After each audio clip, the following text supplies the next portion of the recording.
Caccia all'uomo a Gorizia dopo che un 41enne è stato trovato massacrato nel suo garage. Le indagini sono in corso per risalire al movente ai colpevoli. Il padre della vittima, sconvolto, racconta le ultime ore del figlio. Un incendio è scoppiato questa mattina in un negozio di animali al Cittafiera. Evacuato un piano, i pompieri hanno domato le fiamme. Una persona intossicata e nel rogo morti diversi animali. Sulla crisi politica il presidente Fedriga è convinto che il governo possa continuare a lavorare anche senza il Movimento 5 Stelle. Spiega, ho stima di Draghi, ma non è opportuno che firmi appelli. Ha compiuto 108 anni una delle nonnine più longeve del Friuli, grande festa alla casa di riposo di Campeglio per Teresa Cois, festeggiata dalla comunità e dai parenti. Il segreto della sua lunga vita, il lavoro. Sono la pallacanestro mantovana e Club Basket Ferrara all'avversaria di A+, e UB Gesteco nella Supercoppa di A2, il via l'11 settembre, Mikalic emozionati per l'esordio in categoria.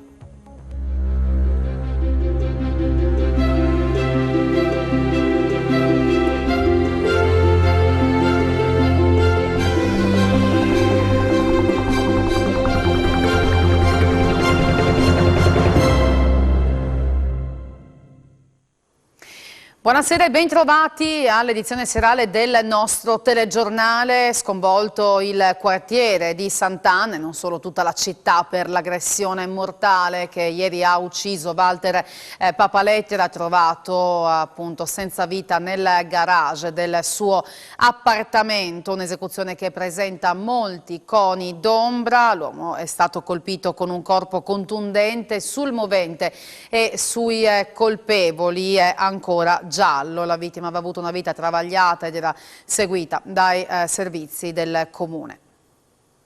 È ancora avvolto nel giallo l'omicidio del quarantenne goriziano Walter Papalettera, ucciso con una serie di fendenti nel garage di casa nel quartiere di Sant'Anna. Le indagini sono coordinate dal procuratore della Repubblica Laura Collini. Un fatto di sangue che è avvolto ancora nel giallo. Ad agire, secondo alcune testimonianze, ma la questura sta indagando a tutto campo, sarebbero state due persone. Sul movente si sta ancora indagando. Sulla dinamica dell'omicidio sono ancora in corso gli accertamenti da parte della questura di Gorizia, anche se parrebbe che ad aggredire l'uomo potrebbero essere state più persone in questo tranquillo quartiere residenziale. Ma sentiamo il ricordo del padre. Lui ha pranzato con me, dopo è uscito con la moto, è andato a trovare che doveva andare a vedere la motocross là che c'era in televisione, dopodiché è tornato e è stato aggredito da due che hanno saltato la ringhiera. Dunque qualcuno, forse due persone, stavano attendendo Papalettera e l'aggressione è avvenuta in un luogo ora sotto sequestro dove nessuno ha visto o sentito niente per la posizione protetta dei locali. Papalettera è stato rianimato dal 118 ma senza successo. Nelle prossime ore la magistratura disporrà l'autopsia grazie alla quale si capirà se la vittima è stata aggredita al buio o se c'è stata una colluttazione, e questo potrebbe avvalorare l'ipotesi che Walter abbia tentato di difendersi dai suoi aggressori. L'episodio sarebbe avvenuto attorno alle 16:30 di ieri. La collocazione oraria deve essere ancora stabilita, come pure il movente, maturato forse in un vissuto travagliato del Papalettera, come confermato dal sindaco Rodolfo Ziberna. Comunque parliamo di condizioni di disagio. Sappiamo che perciò stava attraversando questo momento, attenzionato da tempo dai nostri servizi sociali, è certamente una tragedia. Le chiedo di tracciare un po' un ricordo di suo figlio. Ricordo. E lui correva molto, correva con Melandri, era bravo, no? Poi ha trovato uno a grado che hanno cominciato a beccarlo sulla roba sostanze e non ha più corso. Un fulmine a ciel sereno in un quartiere assolutamente tranquillo, questa è la reazione dei vicini di casa della vittima. Lei abita proprio qui in questa via? Sì, via 130, proprio 50 metri avanti. Ma ognuno qua si fa gli affari suoi, in poche parole? Sì. Che quartiere è il quartiere di Sant'Anna? Qua subito, via Caserola. È un quartiere tranquillo, voglio dire. Sì. Fino adesso niente. Senta, ieri sera ha visto qualcosa? No, io ho tornato, ero da Udine, è tornato ieri sera, ho visto solo pieno di poliziotti, altro niente. La nonna abita proprio qui dietro e io abito più avanti. Non avete sentito niente? No. Non abbiamo sentito nulla. Senta, l'uomo che è morto lo conoscevate, lo vedevate in giro? No, non sappiamo chi fosse. Che quartiere è il quartiere di Sant'Anna? Un quartiere tranquillo, non succede mai niente. Quindi è assolutamente una cosa eccezionale questo. Sì, sì, sì. A Gorizia soprattutto è un evento raro ed eccezionale. Ci spostiamo al Città Fiera di Martignacco, dove questa mattina è scoppiato un incendio. Una persona intossicata e una quindicina di animali morti, oltre agli ingenti danni. È il bilancio dell'incendio divampato questa mattina, poco prima delle 9, al Città Fiera di Martignacco. Le fiamme si sono sviluppate nel retrobottega del negozio Zoo Planet, situato al primo piano del centro commerciale. Il fumo ha invaso il corridoio e l'attività attigue. Per fortuna i sistemi antincendio hanno limitato i danni, poi circoscritti dalle 5 squadre dei vigili del fuoco, 4 da Udine e 1 da Codroipo, intervenute assieme ai sanitari del 118 e ai carabinieri della stazione locale. I pompieri, dopo aver evacuato il piano, hanno avuto ragione dell'incendio in pochi minuti, ma le esalazioni hanno intossicato il commesso di una vicina attività, poi preso in carico dai sanitari, che si era rifugiato nel proprio negozio. È andata peggio a una quindicina di animali, per lo più piccoli roditori e uccelli, che hanno perso la vita nell'incendio. La gran parte delle bestiole, una trentina, è stata portata in salvo dai vigili del fuoco. Il direttore del negozio li ha quindi portati in una clinica veterinaria per i controlli del caso. Il centro commerciale è aperto, anche se una parte è interdetta per le operazioni di messa in sicurezza. Le cause dell'incendio sono ancora in fase di accertamento. E ancora paura e preoccupazione a Bibbione per un nuovo incendio che è divampato nel primo pomeriggio di oggi nella stessa area verde interessata dall'incendio di sabato scorso. L'allarme è scattato poco prima delle 14. Fondamentale il lavoro svolto dai 2 elicotteri dei pompieri. Il rogo già alle 14:30 risultava sotto controllo. Nella zona si è alzata una colonna di fumo e fuliggine visibile a chilometri di distanza che ha impressionato i turisti sull'Arenile Veneto e su quello della vicina Lignano. Ma torniamo a Gorizia, perché anche lì la città è alle prese con il vasto incendio che da ieri mattina sta interessando il Carso sloveno. Il fuoco è divampato nella zona di Rensko, a una decina di chilometri dal capoluogo del Friuli orientale, alimentato dal vento di Bora che ha spinto il fumo verso la città. Lo stesso vento di Bora che, come ci ha spiegato il sindaco Ziberna, ha fatto sì che il fuoco ieri sera riprendesse vivacità dopo che sembrava che tutto fosse stato messo sotto controllo. Il protocollo di reciproca collaborazione siglato dal Comune di Gorizia con i Vigili del Fuoco e i sindaci d'oltreconfine ha consentito l'impiego simultaneo di 4 elicotteri e un Canadair dalla Croazia. Da capire ancora se l'incendio sia scoppiato per cause naturali oppure per l'azione di una persona.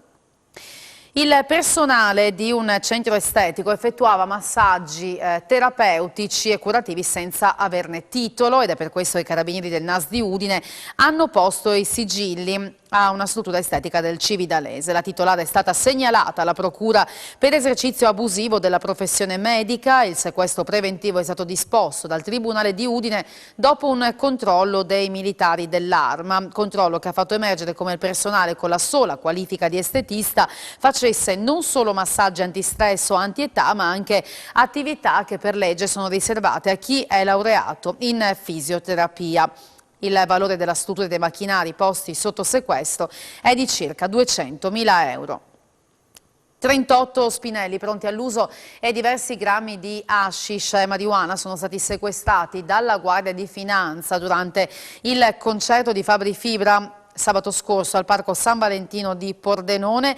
Gran parte dello stupefacente è stato rinvenuto a terra o nascosto tra le aiuole del parco, molto probabilmente gettato abbandonato all'arrivo dei finanzieri. Sono stati utilizzati 2 cani antidroga provenienti dal nucleo di Gorizia, complessivamente 13 le persone segnalate alla prefettura. I carabinieri del nucleo tutela del patrimonio culturale di Udine hanno restituito alla biblioteca civica di Merate in provincia di Lecco un volume edito nel 1732 intitolato Teologia Moralis, una ristampa settecentesca recentemente sequestrata dai militari del reparto specializzato. Il libro antico è stato riconsegnato alla fine di un'indagine coordinata dalla Procura di Udine, partita da un controllo su una piattaforma commerciale online dove un venditore residente a Codroipo aveva messo un annuncio, venditore ritenuto inconsapevole della natura pubblica del bene culturale acquistato in un mercatino locale. La crisi politica e le parole di Fedriga, che dice: non firmerò appelli, non è opportuno, ma ho massima stima nel presidente Draghi, e poi si dice convinto che il governo possa continuare a lavorare anche senza il Movimento 5 Stelle, tante però sono le incognite. Se Mario Draghi vuole continuare, si prosegua anche senza il Movimento 5 Stelle. Massimiliano Fedriga, presidente della regione FVG, non ha firmato appelli al Premier. Non ritengo che nel mio ruolo istituzionale possa utilizzarlo per fare firme, ma al contempo devo dire che voglio rimarcare la mia fortissima stima nel presidente Draghi, ed anche dire al contempo che però serve una maggioranza che dia delle certezze. Il Movimento 5 Stelle mi sembra invece che abbia dato inaffidabilità più che certezza. Si potrebbe andare avanti senza 5 Stelle? Mi sembra che la Lega l'abbia detto con chiarezza che il problema di questa maggioranza, ma non solo la Lega, penso anche a Forza Italia, il problema di questa maggioranza sarebbe una maggioranza instabile con i 5 Stelle. Dei 4 sindaci dei comuni capoluogo della regione nessuno ha firmato l'appello. Roberto Di Piazza di Trieste, Alessandro Ciriani a Pordenone e Rodolfo Ziberna a Gorizia chiedono elezioni e, seppur con sfumature diverse, tutti ritengono sia necessario ora avere un governo politico. Diversa la posizione di Pietro Fontanini di Udine, che parla di un appello troppo pessimista. Spero Draghi continui, ma comunque si tratterebbe di pochi mesi alla fine della legislatura. In questo contesto arriva la crisi Wärtsilä con le relative ricadute sulla trattativa che verrà aperta al Mise. È un problema, non c'è dubbio, cioè avere un governo non nella pienezza dei suoi poteri, perlomeno politici, perché ovvio che istituzionalmente ancora ce li ha, è un problema rispetto al confronto che ci sarà e oggi inizia ovviamente con la crisi Wärtsilä. E sulle parole che abbiamo appena sentito di Fedriga arriva dalla replica del PD. Fedriga da un lato usa parole al miele per Draghi e dall'altro, ammiccando alla Meloni, dice che non lo sostiene ufficialmente perché rappresenta le istituzioni. Così dice Cristiano Sciaurli, segretario regionale del Partito Democratico, che continua: bizzarro che Fedriga chieda a Draghi di dire ciò che vuole fare quando la palla è in mano ai partiti, Lega inclusa, che devono dare garanzie di stabilità. Il momento che sta vivendo il Paese, la crisi Wärtsilä appena esplosa, non invita alle polemiche, ma c'è un limite a tutto, aggiunge Sciaurli. Come sempre, se si richiama la responsabilità, bisognerebbe dare uguale coerenza e responsabilità, avere il coraggio delle proprie scelte, nonostante Salvini ha così chiuso. In Regione oggi la prima riunione tra i sindacati, il governatore, gli assessori Sergio Bini e Rosolén. Il fronte è compatto nel rigettare possibili licenziamenti da parte del gruppo Wärtsilä.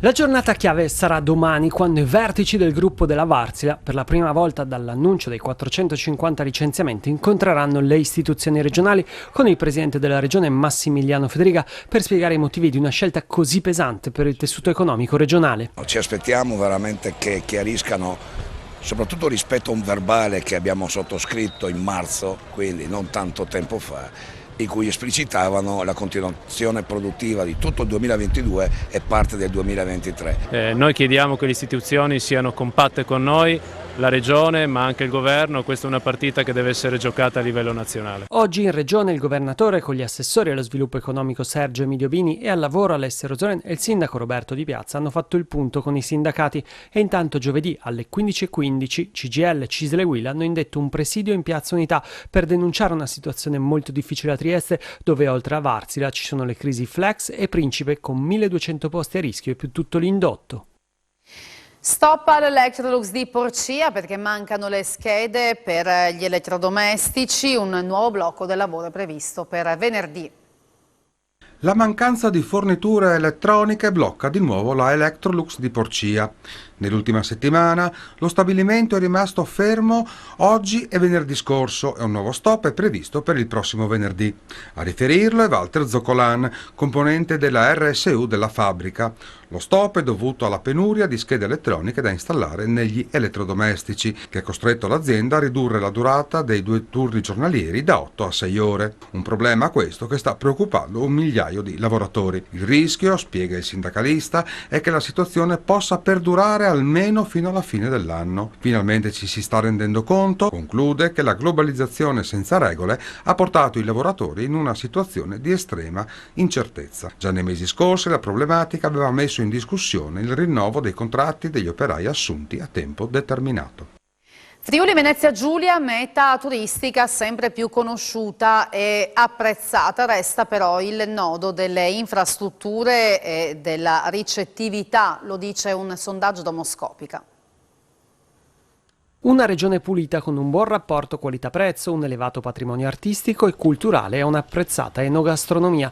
L'88% di chi conosce il Friuli Venezia Giulia dichiara di volerlo visitare. Sono tanti i riscontri positivi che emergono dal sondaggio Demoscopica fatto a 1000 persone commissionato da Promoturismo FVG. I tasti dolenti sono le infrastrutture per arrivare sul territorio e poi le strutture ricettive e in questo senso l'assessore al turismo Sergio Emilio Bini ha ricordato lo stanziamento in legge finanziaria che consentirà alle strutture dalle 4 stelle in su dei poli montani di investire con un rimborso al 30% per migliorare ulteriormente l'accoglienza. Il presidente Massimiliano Fedriga si è detto soddisfatto per i risultati raggiunti grazie agli investimenti sul marketing. Anche la scelta di concentrare tutto sotto il marchio Io Sono FVG è vincente, così come una promozione unitaria. Devono però aumentare gli investimenti dei privati perché l'accoglienza è il biglietto da visita del territorio. I primi numeri del 2022, dopo 2 anni di fatto di stop della pandemia, sono positivi. Vi do questo dato già sul 2019 rispetto al dato del 2019, record di presenza in Friuli Venezia Giulia. Nel 22, maggio-giugno 22 siamo sopra del 4,5%, quindi stiamo correndo. Trieste, Udine, Lignano e Grado le mete più apprezzate, mentre Gorizia è cresciuta notevolmente nell'ultimo periodo a livello di notorietà. Complessivamente la regione è passata da un livello medio-basso a un livello medio-alto di interesse al pari di Toscana e Sardegna. Oggi a Gorizia sono stati presentati i dettagli del protocollo fra la Regione e le Camere di Commercio per dare un supporto ai comuni nell'accesso alle risorse del PNRR. Più di 1,5 miliardi di risorse per il Friuli Venezia Giulia, a tanto ammonta la fetta di denaro previsto dal PNRR per la Regione. I punti focali del protocollo d'intesa, stipulato da Regione, Camere di Commercio, Agenzia Lavoro e Sviluppo Impresa e ANCI, a supporto dei comuni nell'accesso ai finanziamenti, sono stati presentati oggi a Gorizia, nella sede della Camera di Commercio. A queste risorse si aggiungono ulteriori 5,2 milioni sul fondo di rotazione di 17 milioni istituito nel 2021 per finanziare le progettazioni dei comuni. Ancora una volta andiamo a rinforzare quello che è il legame operativo che c'è con le Camere di Commercio, in particolare oggi con la Venezia Giulia, per raccogliere e vincere la sfida legata al Piano Nazionale di Ripresa e Resilienza. Il nostro territorio regionale ha già una dotazione finanziaria di oltre 1,5 miliardi di risorse, è importante che queste risorse siano messe a terra nelle scadenze previste e quindi con la Camera di Commercio è stato individuato un percorso utile a fare in modo che i comuni, che molto spesso hanno carenze di personale, soprattutto tecnico, possano essere agevolati nella realizzazione dei loro investimenti. Inoltre il Friuli Venezia Giulia è una delle prime regioni in Italia ad aver avviato una collaborazione con il sistema integrato degli enti locali attraverso una cabina di regia che opera in stretta connessione anche con l'ANCI regionale.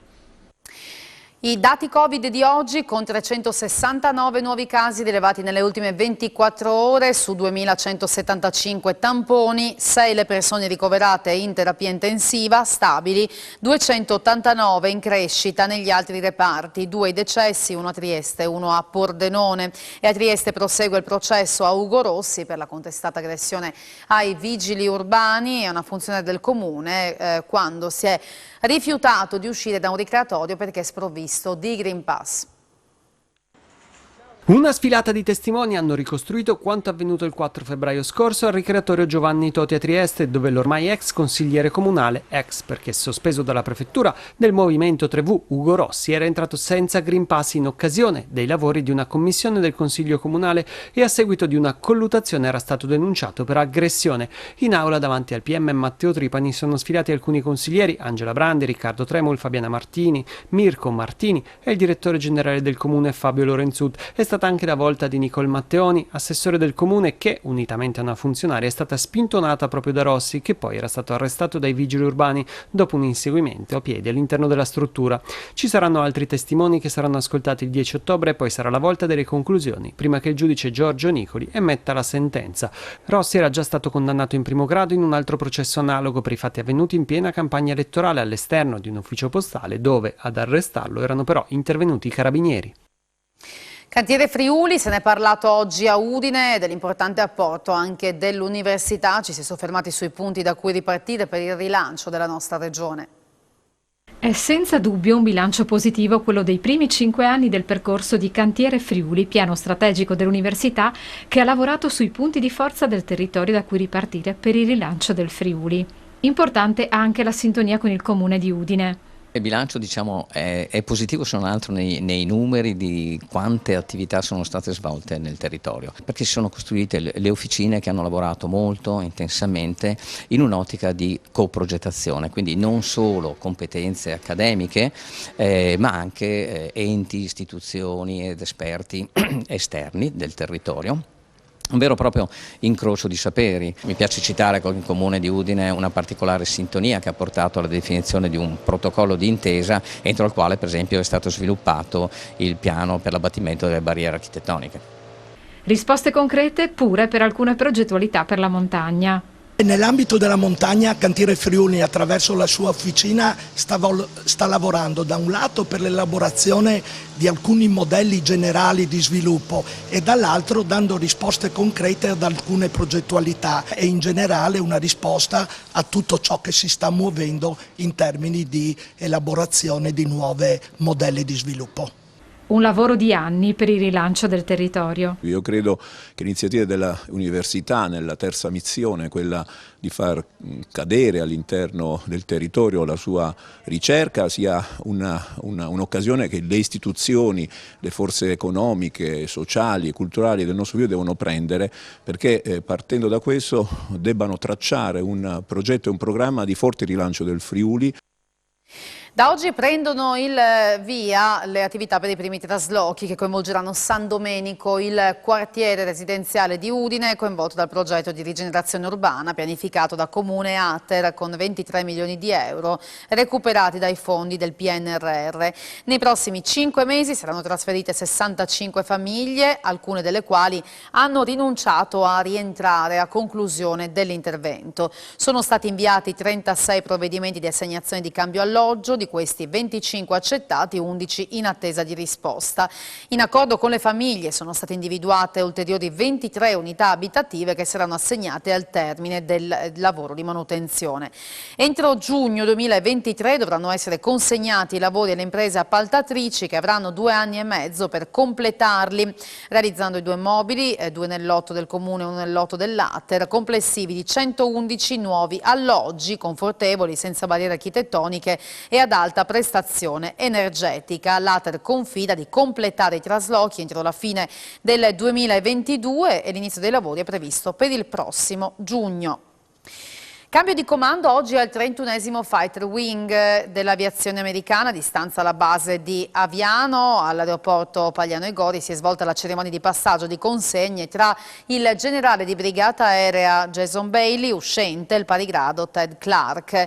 Nel salutare lo stormo, il generale Bailey, assegnato a un prestigioso incarico al Pentagono, ha ricordato le difficoltà legate alla pandemia. Abbiamo fronteggiato la pandemia coesi assieme ai nostri alleati, ha detto nel suo discorso.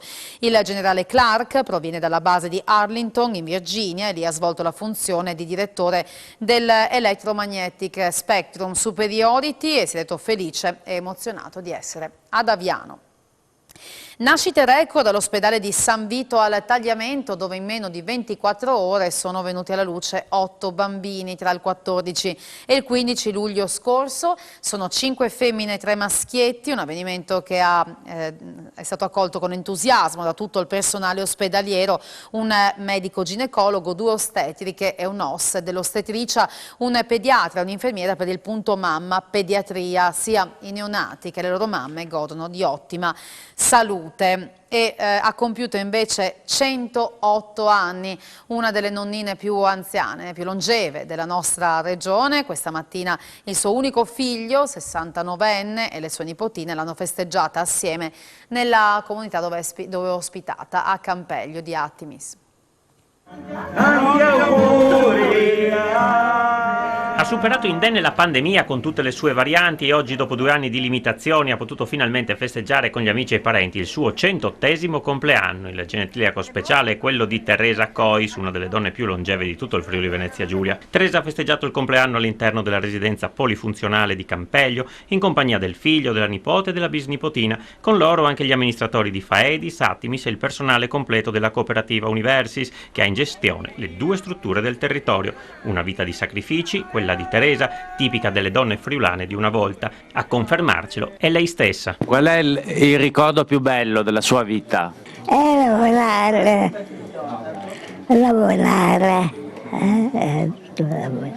Soldi ne hanno avuti pochi, hanno vissuto con quello che producevano loro e tanto lavoro. Sindaco, sono 35 più o meno i residenti delle 2 strutture presenti tra Attimis e Campeggio. Non sono un po' pochi? Sono effettivamente pochi, anche perché c'è la necessità. Questi ambienti sarebbero, credo, ideali per ospitare anziani a misura anche d'uomo, a misura di famiglia, e quindi dovrebbero gli organi competenti, le autorità competenti dovrebbero cercare di rilasciare e anzi finanziare gli ampliamenti di questo genere di strutture. Il nostro ambiente è quello che lei vede, è confacente anche alla salute, al vivere sano, in mezzo al verde, in una realtà che offre abbastanza comodità. Ce ne vorrebbero di più, ma faremo il possibile nel tempo. Mondo della musica e della cultura in lutto per la scomparsa improvvisa ieri notte nella sua casa di San Lorenzo Isontino, all'età di 66 anni, di Fulvio Coceani, che è stato stroncato da un malore. Colonna portante, è uno dei fondatori di Circolo Controtempo, l'associazione con sede a Cormons, che da più di 25 anni, con i vari festival e rassegne, porta in Friuli Venezia Giulia il meglio del jazz mondiale. Nato a Gorizia, in pensione da alcuni anni, è sempre stato un grande appassionato di musica e di jazz in particolare, tante le rassegne organizzate. Lascia i figli Jacopo e Giada e la madre. È un vuoto incolpabile ovviamente nel Circolo Controtempo in particolare.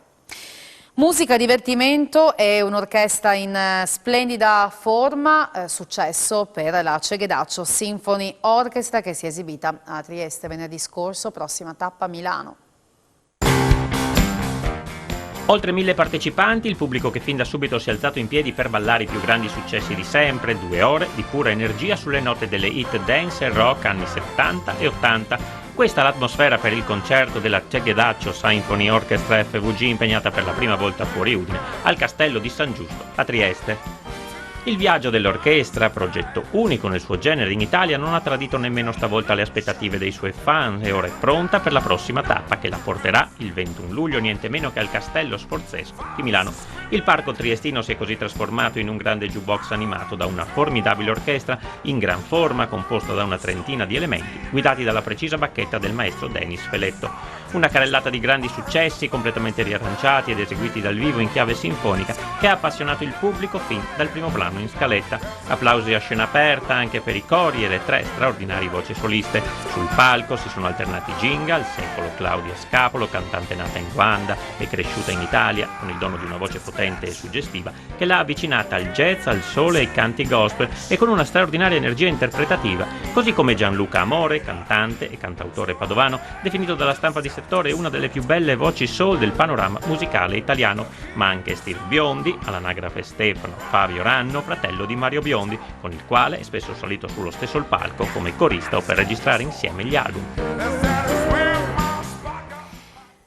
Basket, definiti i gironi di Supercoppa di A2, vedremo chi saranno le avversarie di APU e UEB Gestecco Cividale tra poco a Sport FVG, spazio anche al mercato dell'Udinese, al primo giorno di ritiro del Pordenone e ancora al tennis che si prepara a un grande evento a Cordenons per chiudere la corsa in montagna. Grazie per aver seguito il nostro telegiornale e buona serata, arrivederci.